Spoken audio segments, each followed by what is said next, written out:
Genesis chapter 42. Joseph's brothers go to Egypt. When Jacob learned that there was grain for sale in Egypt, he said to his sons, "Why do you look at one another?" And he said, "Behold, I have heard that there is grain for sale in Egypt. Go down and buy grain for us there, that we may live and not die." So 10 of Joseph's brothers went down to buy grain in Egypt. But Jacob did not send Benjamin, Joseph's brother, with his brothers, for he feared that harm might happen to him. Thus the sons of Israel came to buy among the others who came, for the famine was in the land of Canaan. Now Joseph was governor over the land. He was the one who sold to all the people of the land. And Joseph's brothers came and bowed themselves before him with their faces to the ground. Joseph saw his brothers and recognized them, but he treated them like strangers and spoke roughly to them. "Where do you come from?" he said. They said, "From the land of Canaan, to buy food." And Joseph recognized his brothers, but they did not recognize him. And Joseph remembered the dreams that he had dreamed of them. And he said to them, "You are spies. You have come to see the nakedness of the land." They said to him, "No, my lord, your servants have come to buy food. We are all sons of one man. We are honest men. Your servants have never been spies." He said to them, "No, it is the nakedness of the land that you have come to see." And they said, "We, your servants, are 12 brothers, the sons of one man in the land of Canaan, and behold, the youngest is this day with our father, and one is no more." But Joseph said to them, "It is as I said to you. You are spies. By this you shall be tested. By the life of Pharaoh, you shall not go from this place unless your youngest brother comes here. Send one of you, and let him bring your brother, while you remain confined, that your words may be tested, whether there is truth in you. Or else, by the life of Pharaoh, surely you are spies." And he put them all together in custody for 3 days. On the 3rd day Joseph said to them, "Do this and you will live, for I fear God. If you are honest men, let one of your brothers remain confined where you are in custody, and let the rest go and carry grain for the famine of your households, and bring your youngest brother to me. So your words will be verified, and you shall not die." And they did so. Then they said to one another, "In truth we are guilty concerning our brother, in that we saw the distress of his soul, when he begged us and we did not listen. That is why this distress has come upon us." And Reuben answered them, "Did I not tell you not to sin against the boy? But you did not listen. So now there comes a reckoning for his blood." They did not know that Joseph understood them, for there was an interpreter between them. Then he turned away from them and wept. And he returned to them and spoke to them. And he took Simeon from them and bound him before their eyes. And Joseph gave orders to fill their bags with grain, and to replace every man's money in his sack, and to give them provisions for the journey. This was done for them. Then they loaded their donkeys with their grain and departed. And as one of them opened his sack to give his donkey fodder at the lodging place, he saw his money in the mouth of his sack. He said to his brothers, "My money has been put back. Here it is in the mouth of my sack." At this their hearts failed them, and they turned trembling to one another, saying, "What is this that God has done to us?" When they came to Jacob their father in the land of Canaan, they told him all that had happened to them, saying, "The man, the lord of the land, spoke roughly to us and took us to be spies of the land. But we said to him, 'We are honest men, we have never been spies. We are 12 brothers, sons of our father. One is no more, and the youngest is this day with our father in the land of Canaan.' Then the man, the lord of the land, said to us, 'By this I shall know that you are honest men. Leave one of your brothers with me, and take grain for the famine of your households, and go your way. Bring your youngest brother to me. Then I shall know that you are not spies but honest men, and I will deliver your brother to you, and you shall trade in the land.' As they emptied their sacks, behold, every man's bundle of money was in his sack. And when they and their father saw their bundles of money, they were afraid. And Jacob their father said to them, 'You have bereaved me of my children. Joseph is no more, and Simeon is no more, and now you would take Benjamin. All this has come against me.' Then Reuben said to his father, 'Kill my 2 sons if I do not bring him back to you. Put him in my hands, and I will bring him back to you.' But he said, 'My son shall not go down with you, for his brother is dead, and he is the only one left. If harm should happen to him on the journey that you are to make, you would bring down my gray hairs with sorrow to Sheol.'" Genesis chapter 43. Joseph's brothers returned to Egypt. Now the famine was severe in the land.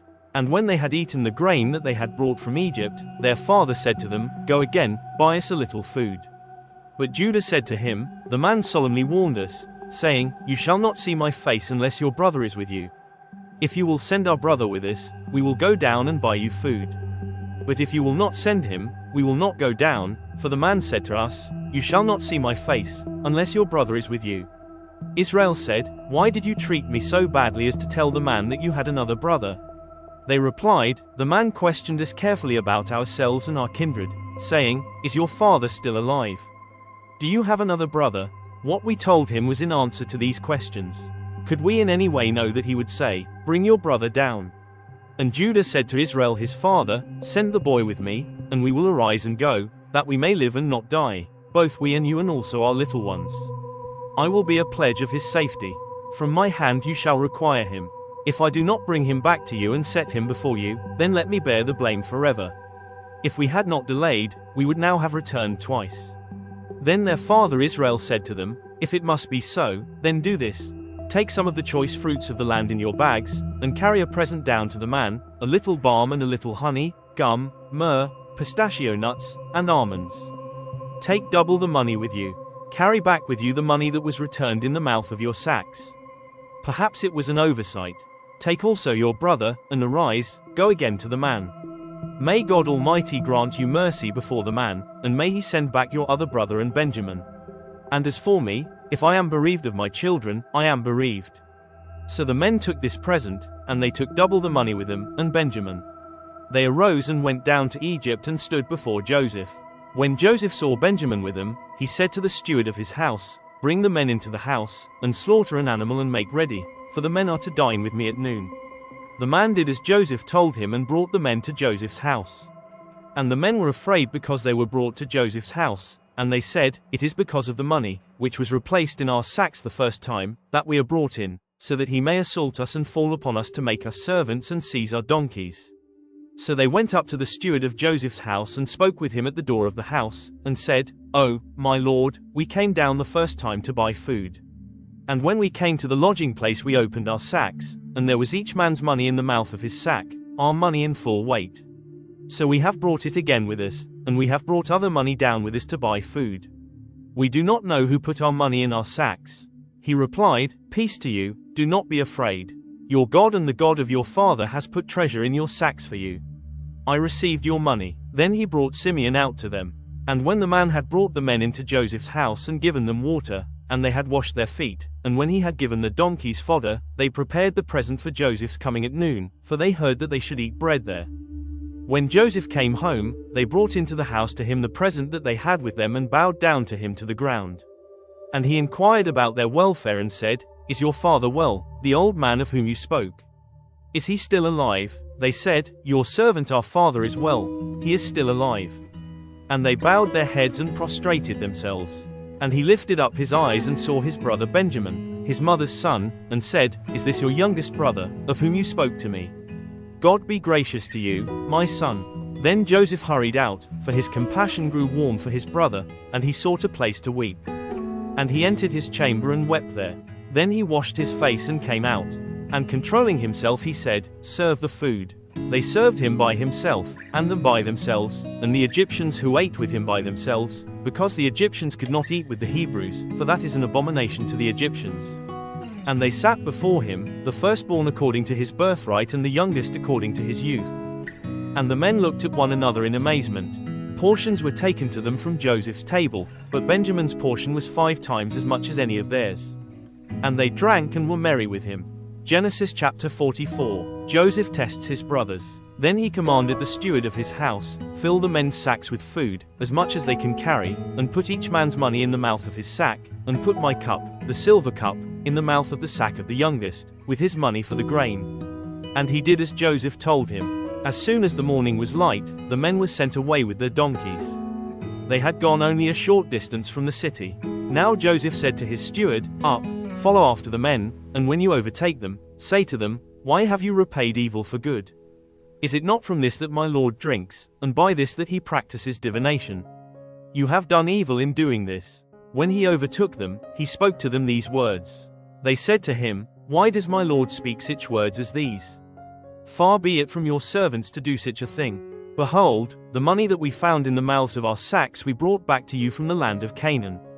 How then could we steal silver or gold from your lord's house?